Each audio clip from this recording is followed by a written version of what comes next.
শখের দাম লাখ টাকা, আর সেই শখ পূরণের জন্য ছোট ভাইয়ের ঘুম হারাম করে দিয়েছি। সেই ভোর 4টায় আমার জন্য আসা সেই বক্সটা রিসিভ করার জন্য ঘুম থেকে উঠে দৌড়াইতে দৌড়াইতে গেছে। আর ঘুম শেষ 4টা থেকে বসে থেকে থেকে সেই 6:30টার পরে বক্সটা রিসিভ করতে পারছে।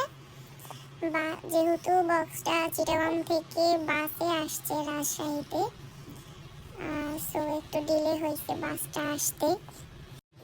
ছোট্ট ভাইটা আমার এই শীতে বসে থাকতে থাকতে একদম বেহুশ। কি বলবো ভাই রে ভাই, আজকে মানে সকাল থেকেই দেখতেছি বাইরে প্রচন্ড বাতাসের জ্বালায় বের হয়ে যাইতেছে। আমি একটু ভিডিও করার জন্য বাইরে বের হয়েছি, তো মনে হইতেছে হাত পা একদম ঠান্ডাতে জমে যাবে। যাই হোক, অবশেষে আমার শখ পূরণ হলো আলহামদুলিল্লাহ। ছোট ভাই মাছগুলো রিসিভ করে নিয়ে আসলো। লবস্টার, রাজা ইলিশ, গলদা চিংড়ি, আর এটা কি মাছ কি জানি ভুলে গেছি। তো নিয়ে আসার পর ওরেই লাগাই দিছি যে বক্সটা তুই আনপ্যাক কর দিয়ে। মানে আমার তো আর এত বেশি এক্সাইটেড আমি যে আমার আর ওয়েট করতে ইচ্ছা করতেছে না। মানে কি আর বলবো, শখের জিনিস বুঝেনি তো কি অবস্থা। হাতের কাছে যদি একটা কুড়ালও পাইতাম তো মনে হয় কুড়ালটা দিয়ে আনপ্যাকিং করতে লাগাই দিতাম ভাইকে।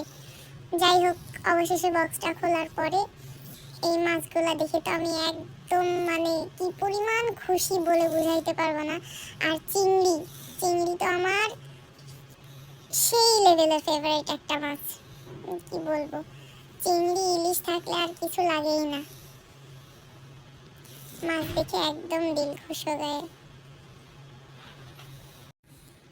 ঠান্ডার মধ্যে ছোটরে লাগাই দিছি যে তুই মাছটা পরিষ্কার করে দে, কাটতে না পারলে আমি কাটবো, তুই পরিষ্কার কর, প্রচুর ঠান্ডা। ও সারা রাস্তা ঠান্ডার মধ্যে এসে আবার বলতেছে যে আপু আমার হাত একদম জমে জমে যাচ্ছে।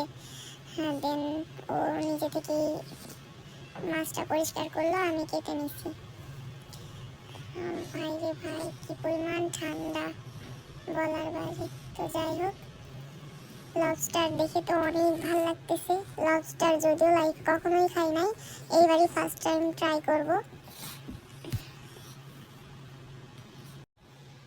2টা লবস্টার মিলে 1 কেজি, আর রাজা ইলিশটা 2 কেজি ওজন, চিংড়িগুলা 12 পিস, চিংড়িতে 1 কেজি। আলহামদুলিল্লাহ, যেমনটা আশা করেছিলাম ঠিক তেমনটাই পাইছি। আর যেখান থেকে নিয়েছি মাছটা, তারা এতটাই কাজের প্রতি রেসপন্সিবল যে মাছটা আমি হাতে পাওয়ার আগ অব্দি তারা যোগাযোগ রেখেছে আমার সাথে। আলহামদুলিল্লাহ।